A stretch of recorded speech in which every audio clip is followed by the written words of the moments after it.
feel the power of God.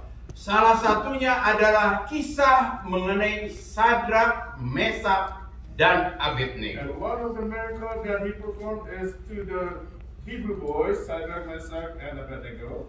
Mereka terancam jiwanya. They were their balance in their lives. Karena mereka tidak mau menyembah patung emas yang didirikan oleh Raja Nebukadnezar. Because they refused to bow down and worship the altar that was built by King Nebuchadnezzar. Dan sebagai hukumannya, And the consequence, mereka dimasukkan ke dapur api yang panasnya 7 kali lipat. that they were thrown to the furnace of fire that was the heat was 7 times greater. Kisah lengkapnya saudara-saudara bisa baca di dalam Daniel 3. The history you could be found in the book of Daniel 3. Saudara-saudara, coba kita bayangkan. Imagine for a while, Ketiga orang ini dilemparkan ke dapur api yang menyala-nyala 7 kali lipat. that they were thrown to the furnace of fire that was hotter 7 times. Bahkan serdadu atau algojo yang melemparkan ketiga orang ini, In fact, the very people that throw these 3 Hebrew boys, mereka mati karena kepanasan. that these people die because of the heat. Luar biasa saudara-saudara. Very amazing. Satu hal yang dapat kita pelajari dari ketiga orang ini ialah The lessons that we could learn from these 3 boys, iman mereka. their faith. Tadi kita juga sudah mendengarkan kesaksian daripada pendeta Syota. Earlier we also heard the testimony of Pastor Shiotam. Bagaimana dengan iman yang kuat? How with the faith, a strong faith, Hanya dengan sebidang tanah yang kecil dan modal yang cuma berapa tadi? 9 rupiah. with 9.000. some land, 900.000, whatever jumlahnya, nggak terlalu banyak ya pada saat itu juga. and with 9,000 people. Sangat tidak mungkin It is impossible untuk membangun klinik dan gereja to build a clinic and a church pada saat itu juga. at that very moment. Tetapi faktanya sekarang mereka mempunyai rumah sakit 4 lantai yang sangat indah. Saya belum sempat lihat sih. But the reality is now the hospital is big, about 4 floor high, Dan banyak orang bekerja di sana. and now it has many employees. Ya, luar biasa saudara-saudara. That is outstanding. Itulah pekerjaan daripada Tuhan. That is the work of God. Tidak ada yang mustahil. That is not impossible. Tidak ada yang sulit bagi Tuhan. Nothing is difficult Apabila Tuhan berkehendak. when God is involved. Ketiga orang ini berkata, The 3 boys mentioned pada waktu diancam akan dibunuh, when they're about to be persecuted, dia berkata, they say, jika Allah kami yang kami puja sanggup melepaskan kami, if our God is able to release us, maka ia akan melepaskan kami dari perapian yang menyala-nyala itu dan dari tanganmu. and He will able to relieve us from this fire furnace and from your hand.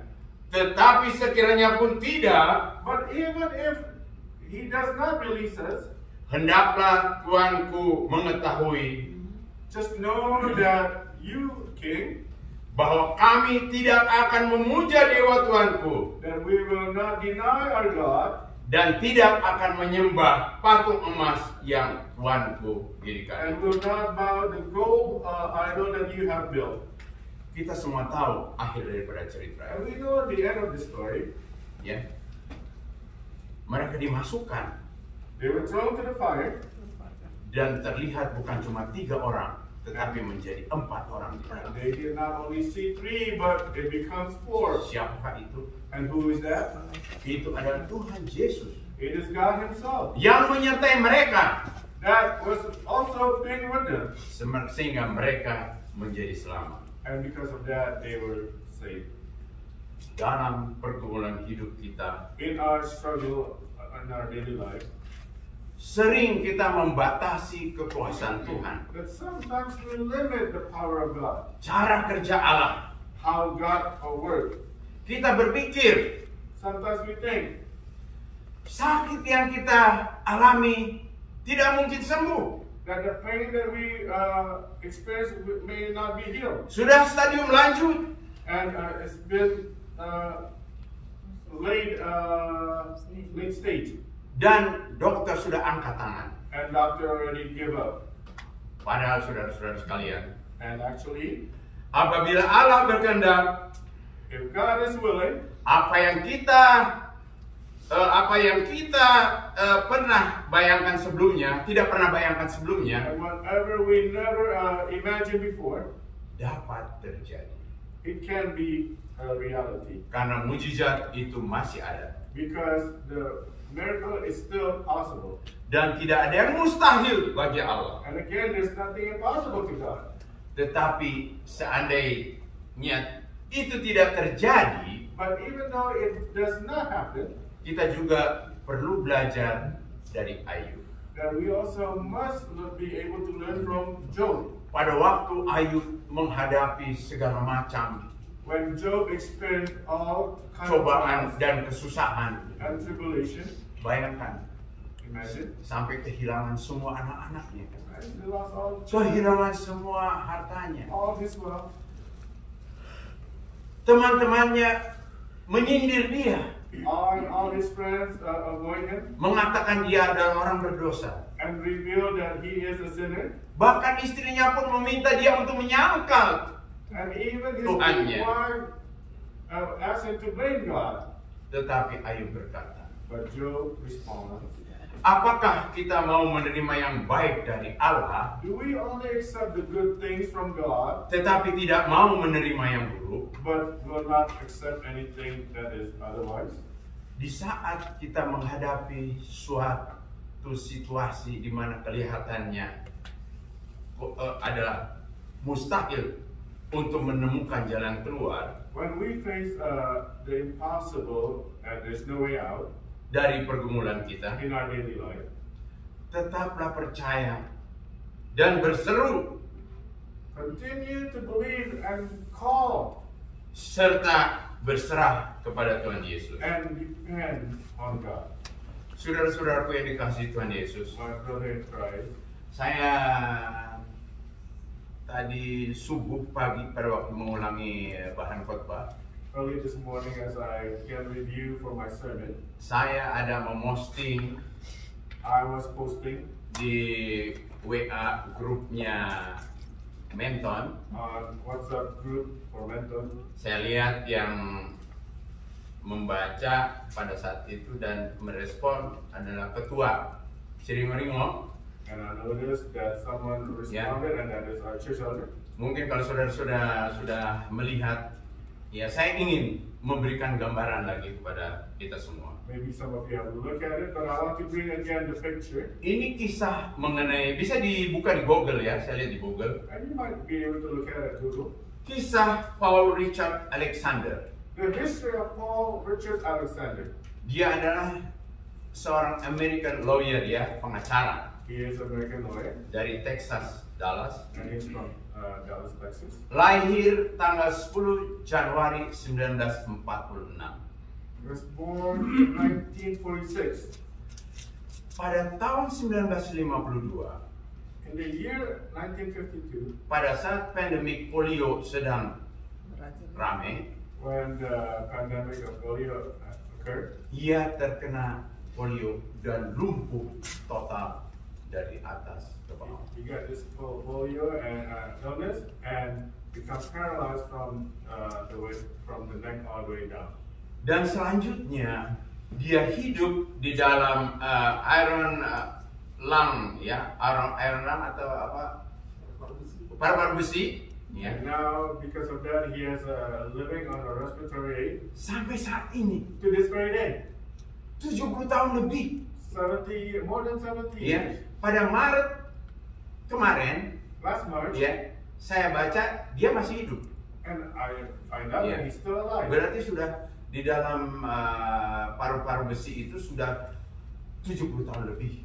And so he is using this respiratory for 70 years over. Saudara bisa bayangkan ya bahwa dia bernapas, ya, itu menggunakan paru-paru besi itu seperti katanya kita meniup balon, ya, dan kemudian melepaskannya lagi, meniup melepaskannya gitu, untuk supaya ada udara masuk dan keluar. And again, he used this respiratory system that needed for him to be alive. Dan dia tinggal di tempat itu, besi ya seperti keranda gitu ya. And Kalau sudah lihat itunya. And he lived on this respiratory system where his machine. Saudara bisa bayangkan berapa banyak uang yang sudah dihabiskan.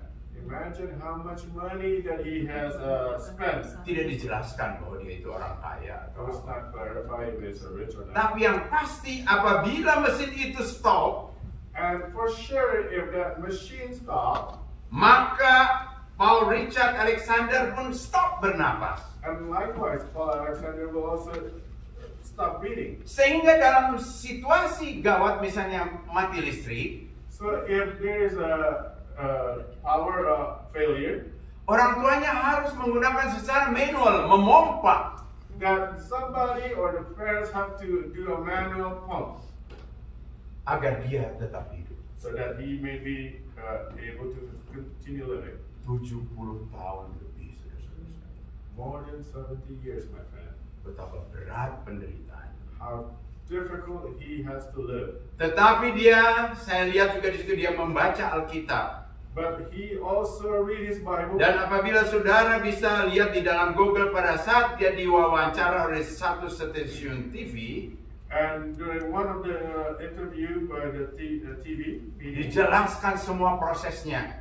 he explained all the process, Bagaimana dia belajar how he studied, sampai dia bisa menamatkan sekolah dengan 3 gelar. that he was Yeah. able to complete 3 major Dari Southern Methodist University, from the university, kemudian dari University Texas Austin, from Texas, Austin. dua titel ya tahun 78 dan tahun 84. He received 2 Ya, titles, yaitu dia sehingga dia bisa menjadi lawyer. and that's how he became a lawyer. Dan hebatnya dia bisa membuka kantor pengacara, And he was able to open a law office menghidupkan banyak orang bekerja di office-nya. and have a lot of employees in his office. Luar biasa, saudara-saudara. Very outstanding. Bagaimana hubungannya dengan keluarganya yang menyokong dia, membuat dia bisa berhasil. And how his family was able to support Dan him. penyerahan dirinya kepada Tuhan. And he surrendered himself to God. Bahkan dia ditanya And he was asked oleh pewawancara, by the media, dan dia jawab and he responded bahwa Tuhan masih menginginkan saya hidup untuk berbuat sesuatu buat orang. that the Lord is willing for me to continue to live so that I could help someone. Saudara-saudaraku yang dikasih oleh Tuhan Yesus, My friend in Christ, penyerahan diri yang sepenuhnya when you surrender your life, kepada Tuhan especially to God, atas segala sesuatu masalah problema yang kita hadapi, with all the problems that we face in our daily life, dan mempunyai iman yang teguh and have a strong faith bahwa Tuhan sesuai janjinya, that God, and according to His promise, ketuklah knock maka pintu akan dibuka, and the door will open. mintalah Ask, maka akan diberi. and it shall be given. Saudara-saudaraku yang dikasih oleh My Tuhan friend Yesus, in Christ, apabila kita berserah dan membiarkan Allah menetapkan yang terbaik bagi hidup kita, when we surrender to God and let Him perform in our life, sekalipun secara manusia as a human, seperti yang tidak kita harapkan, and sometimes what we don't expect, kita harus yakin dan percaya that we must believe Dia Tuhan adalah yang berdaulat sepenuhnya atas hidup kita. that God is powerful in our life. Jangan pernah goyah, saudara-saudara. Do not have doubt Di dalam segala cobaan-cobaan hidup, in all our trials and tribulation. yakinlah, Believe percayalah believe bahwa Tuhan mempunyai maksud-maksud yang baik bagi that kita. the Lord has good intention for us. Semisalnya pun kita merasa itu tidak sesuai dengan keinginan kita, And even though sometimes it's not according to our will, yakinilah believe it. bahwa Tuhan akan memberikan yang terbaik buat kita, That the Lord will give what's best for us karena kita adalah anak-anak Tuhan. because we are His children. Tuhan memberkati kita semua. And the Lord bless each one of us. Amen.